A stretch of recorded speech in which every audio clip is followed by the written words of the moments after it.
Assalamualaikum warahmatullahi wabarakatuh. Perkenalkan, nama saya Nadwi Agustin, NDH 19.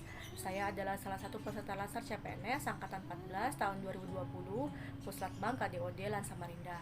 Pada kesempatan kali ini, saya akan mencoba mereview kembali tentang materi etika publik yang telah disampaikan oleh Bapak Muhammad Abdirrahman pada Rabu 12 Agustus 2020 via Zoom.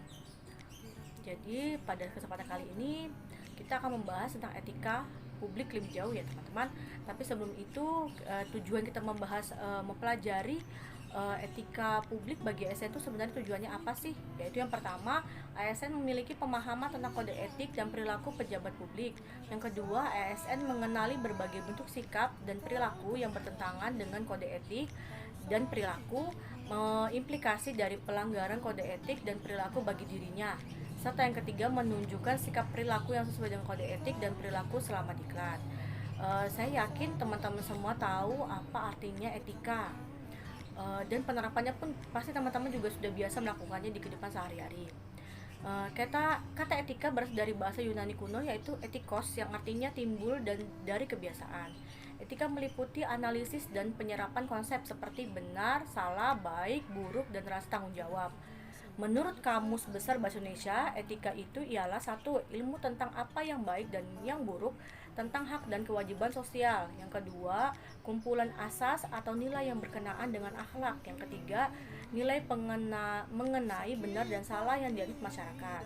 Ada juga menurut Sumaryono, etika adalah studi tentang kebenaran dan ketidakbenaran berdasarkan kodrat manusia yang diwujudkan melalui kehendak manusia dalam perbuatannya. Etika bisa digunakan dalam kehidupan sehari-hari.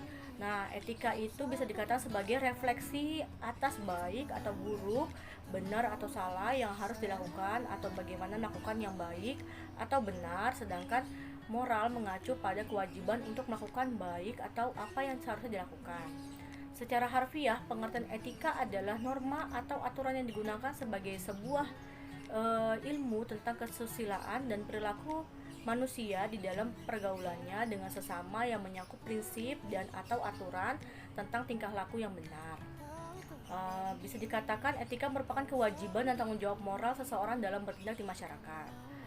Dalam konteks Indonesia, etika merupakan nilai-nilai sebenarnya tidak hanya terkandung dalam ajaran agama dan ketentuan hukum, tetapi juga dalam sosial decorum, maksudnya keatasan sosial, berupa adat istiadat dan nilai leluhur sosial budaya, termasuk nilai-nilai terkandung dalam ajaran Pancasila. Ada tiga konsep etika, yaitu pertama, meta etika, studi konsep etika. Yang kedua, etika normatif, studi penentuan nilai etika. Yang ketiga, etika terapan, studi penggunaan nilai-nilai etika. Nah, teman-teman, selanjutnya mari kita membahas tentang etika publik. Nah, etika publik memiliki arti mengenai orang atau masyarakat, dimiliki masyarakat serta hubungannya dengan atau mempengaruhi suatu bangsa, negara, dan komunitas. Etika publik adalah refleksi tentang standar atau norma yang menentukan baik atau buruk, benar atau salah, perilaku, tindakan, dan keputusan untuk mengarahkan kebijakan publik dalam rangka menjalankan tanggung jawab pelayan publik. Ada ungkapan yang disebutkan oleh Pak Abdi, yaitu dalam hidup ini diawali dengan huruf B dan diakhiri dengan huruf D. B di sini artinya adalah birth, yaitu lahir, dan D artinya die, yaitu mati. Di tengah-tengahnya itu ada huruf C. C itu adalah apa? C itu adalah choice. Choice itu adalah apa? Pilihan. Nah, jadi maksudnya adalah di dalam setiap kehidupan individu, dari kita semua, dari kita lahir sampai dengan meninggal, kita tuh punya pilihan dalam meningkatkan kompetensi untuk meningkatkan derajat atau nilai diri sendiri ya. Nah, sebagai ASN kita harus patuh terhadap kode etik. Nah, kode etik itu apa ya?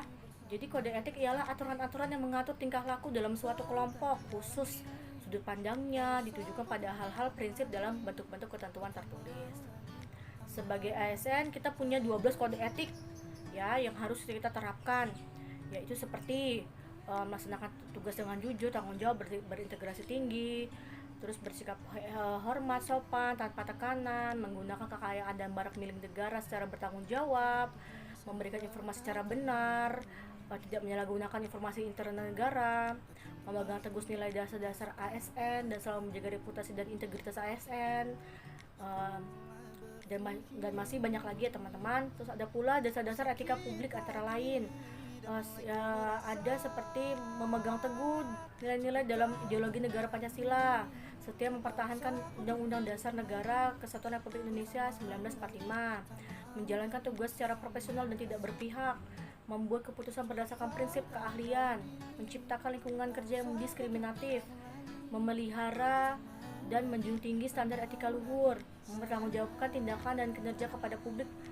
nilai-nilai dasar etika publik, Undang-Undang ASN, memiliki kemampuan dalam melaksanakan kebijakan dan program pemerintah, serta mendorong kesetaraan dalam pekerjaan. Sebagai seorang ASN, kita harus merubah mindset kita. Yang satu, berubah dari penguasa menjadi pelayan, karena ASN itu tugas kita adalah sebagai pelayan publik. Yang kedua, merubah dari wewenang menjadi peranan. Dan yang ketiga adalah menyadari bahwa jabatan publik adalah amanah yang harus dipegang teguh, dipertanggungjawabkan, dan bukan hanya di dunia tapi juga di akhirat. Nah,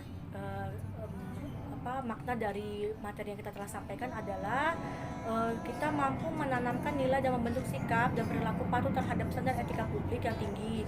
Maksud dari standar etika publik yang tinggi ini adalah segala tindakan yang sesuai dengan norma-norma dan peraturan-peraturan yang berlaku. Sekian dari saya. Wassalamualaikum warahmatullahi wabarakatuh.